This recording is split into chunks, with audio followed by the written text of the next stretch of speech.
un dels punts positius és que va posar en valor de que el moviment, l'activitat física, l'esport ens era vital, no? Forma part de la nostra existència i de la nostra salut emocional i salut física.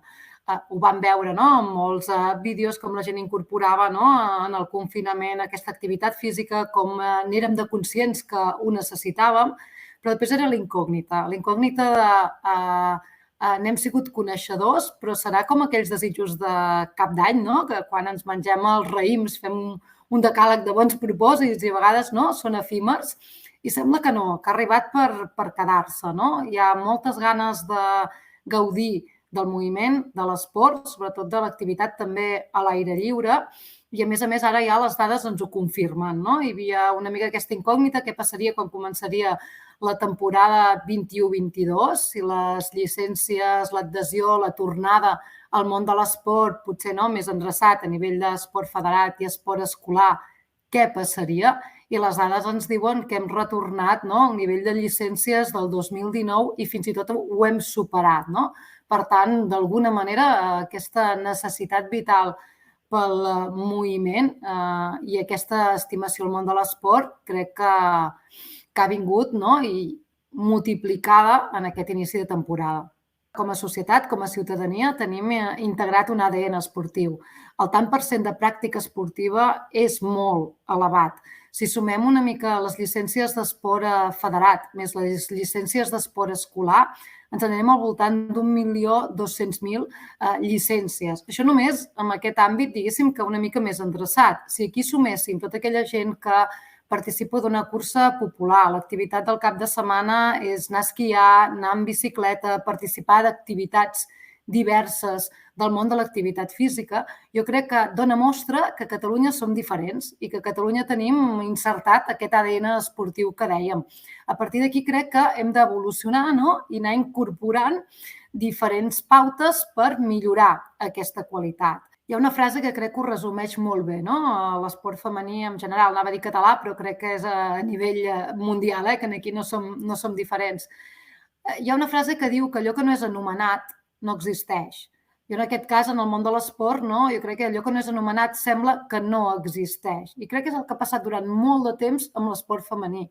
Esport femení de qualitat fa molt i molt de temps que n'hi ha, no? És veritat que hem de potenciar i hem de generar nous referents, però que sí que hi ha una gran mancança, hi ha un deute històric, i és que l'esport femení s'ha de visualitzar, s'ha de projectar, l'hem de tenir present en el nostre dia a dia, ha de formar part de les xarxes de comunicació, l'hem de visualitzar quan obrim la televisió, hi ha d'haver-hi un equilibri en el telenotícies de que la societat, no?, un 50% són homes i un 50% són dones, i aquest món plural de l'esport també s'ha de mostrar d'aquesta manera. Per tant, una mica l'objectiu va amb aquesta línia i, sobretot, que hi hagi un percentatge superior, no?, de dones i noies que facin esport, però sobretot també trencar estereotips de gènere.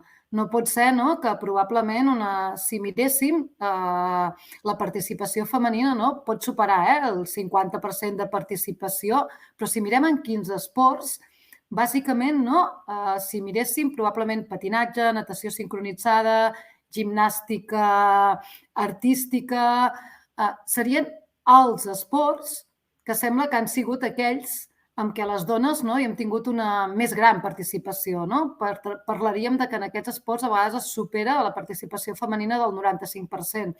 I crec que el que hem de fer és que la mirada de dona sigui que tenim oberts qualsevol esport. No n'hi ha uns que siguin més femenins que altres, sinó que hem de trencar una mica aquest estereotip, que crec que és el que s'ha aconseguit amb el triplet del Barça, no?, i amb l'Alexia Putellas al capdavant, que ha fet explosionar, no?, ha fet explosionar una mirada, ens ha fet canviar, no?, aquest ideari, aquest imaginari, i de cop, no?, també quan pensem en futbol, de cop apareix, no?, l'Alexia amb tot el que això genera, no? Perquè de cop totes les nenes catalanes entenen que el seu futur pot ser aquell, que elles poden ser les protagonistes del món del futbol.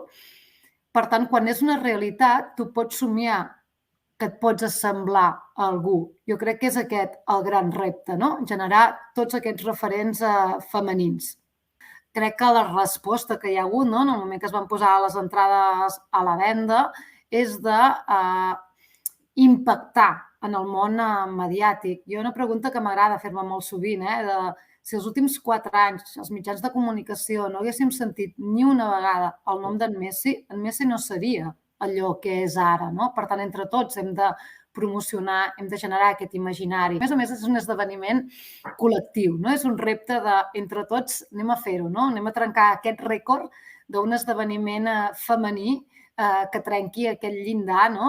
D'omplir un estadi com el Camp Nou. Jo em quedaria amb la dada de que si mirem i comparem, no, les dades de la temporada 19-20, no, per saltar-nos una miqueta aquesta temporada de la Covid, i les dades que hi ha ara en futbol femení jo diria que no seria gaire agosarat dir que probablement s'han multiplicat. Tot creixement necessita un procés. Jo crec que estem en aquesta primera fase, no?, de constitució d'una gran base, no?, de nenes que ja la seva il·lusió és jugar a futbol. Jo em quedaria amb una anècdota, no?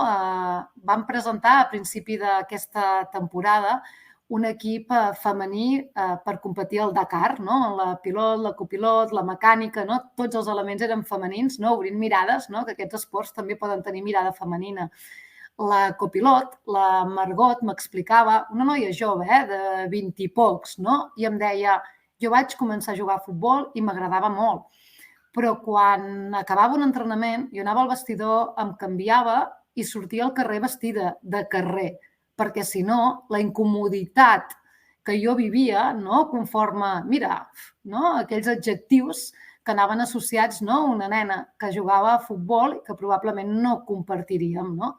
Crec que això ha canviat. Ella, amb una mirada que despertava il·lusió, em deia, un dia, és que ara passejo pels carrers de la meva ciutat i veig nenes, no, que surten del seu entrenament de futbol amb el seu equipatge, la seva pilota de futbol, ben orgulloses de formar part d'això. Ja han perdut, no?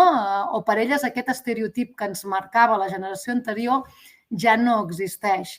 Per mi aquest és el segell esperançador, el segell que anem en bon camí per construir tot això que m'esmentaves.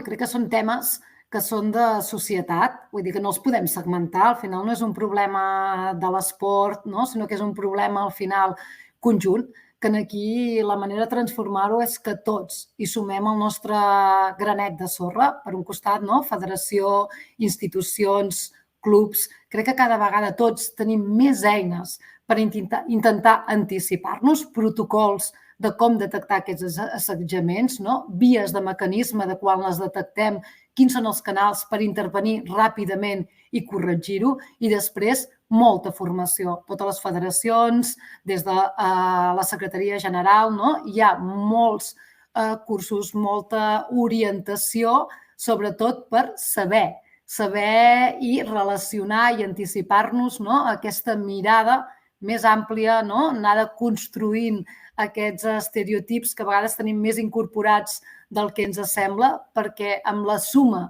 de totes aquestes accions crec, no?, que construirem una societat més igualitària. Construïm entre tots. L'educació forma part col·lectivament. A mi m'encanta, no?, el del lema Educació 360 graus. Tots formem part de l'educació, però cadascú ha de tenir molt clar, no?, quin és el seu formatget. I probablement amb l'esport hem d'acabar d'equilibrar una mica això. Hi ha d'haver-hi respecte cap a l'entrenador. L'entrenador té el seu formatget de què transmet als jugadors, és qui transmet quina tàctica, és qui transmet quins valors, com treballarem la cohesió en aquell equip. I els pares també hi tenen, no? Les unitats familiars també hi tenen un pes molt important, no? Perquè és qui probablement, no?, des de la grada ha de reforçar, ha d'aplaudir, ha de generar reforços positius. Quan arriba el nen a casa, doncs probablement, o la nena, li ha de traduir allò que ha passat a l'entrenament, no? A vegades els infants són infants, no? I estan enfadats perquè avui potser han fallat 3 xuts o vés a saber què ha passat o el meu company o què ha dit. Jo crec que la tasca familiar, quan arriba, és fer aquella contralectura, no? De dir, un dia, doncs, potser això forma part del procés, no? De dir, doncs, el proper dia ens esforçarem més o probablement, no?, si hi ha un treball mica en mica i de formigueta, l'esport a vegades no és de resultats immediats l'endemà, no?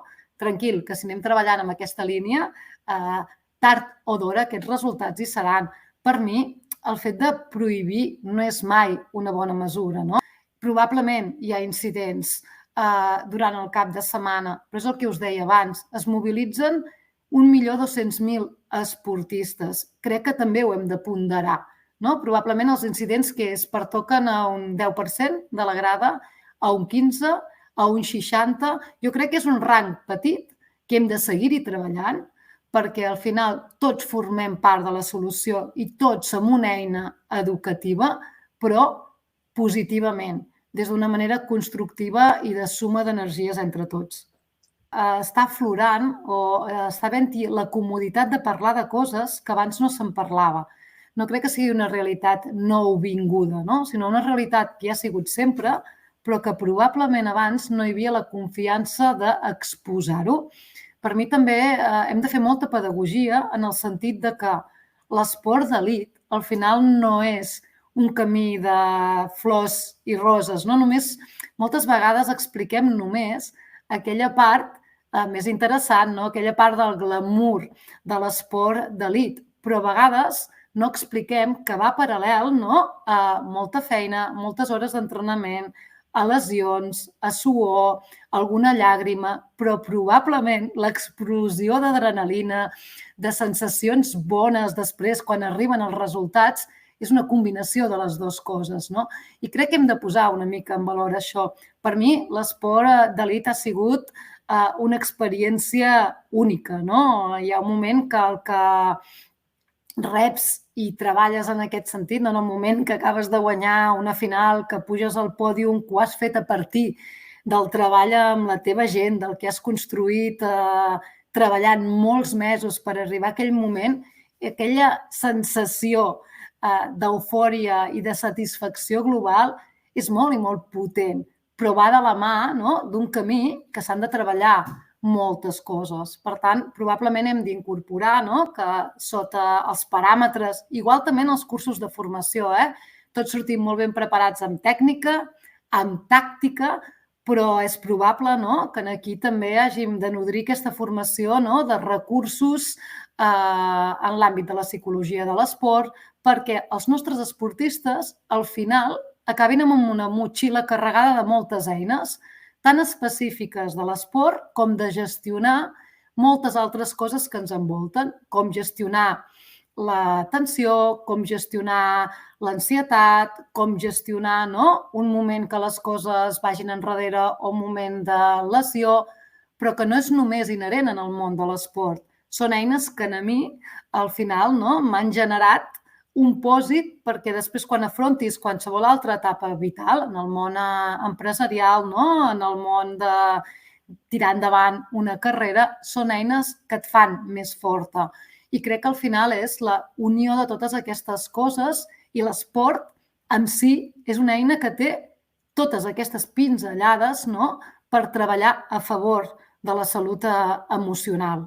Sobre la taula, sempre hi ha hagut aquesta... Catalunya té una identitat molt pròpia, n'hem fet bandera, sabem que per nosaltres és un tret identitari, tant de bo fos la selecció única del nostre país, amb aquest objectiu treballem, i l'esport català té una potencialitat d'unes dimensions molt i molt potents, i això també és tenir aquests referents de les seleccions catalanes al capdavant.